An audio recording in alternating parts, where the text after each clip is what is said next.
փաստացի ջարդում էին մարդկանց, իրենք փաստացի ծեծում էին մարդկանց, մենակ նրա համար, որպեսզի նաև գյումրեցիներին ցույց տան, որ այն սերը, որ կար, այն սրտիկը, որ ցույց են տալիս,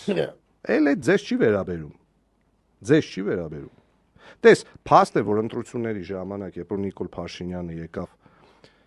դրամահավաք էին անում, չէ՞, այդ օրը, այդ մի օրը եկավ Քարոզ Արշավի մեկնարկին, որ յանի նախկիններ մտավ, բերել էր ամբողջ բանին, այդ կառավարության անդամներին, մարզպետներին, գյուղապետներին, բերել էր բոլորին, լցել էր, էլ ավելի մատ թափ տվեց, սաղին թալանչի կոռուպցիոներ ասեց, 300-ից 350 միլիոն դոլարի լափածները, բաները, երբ որ ասում ես, ախպեր, այդ 9 հոգուց որ մեկն է, մոտավորապես գիտենք, որ գործի մասին է խոսքը, որ մեկն է այդ գործի տակ մտնում, ոչ մեկ չի, իր համար կարևորը շուխուրն էր։ Եկավ, դա շատ ավելի վատ արարադարձավ։ Ես կարծում եմ, իրեն նաև դրանից հետո հորդորեցին, ասեցին, էլ չգաս Գյումրի, էլ չղժգաս, ոնց որ ավելի վատ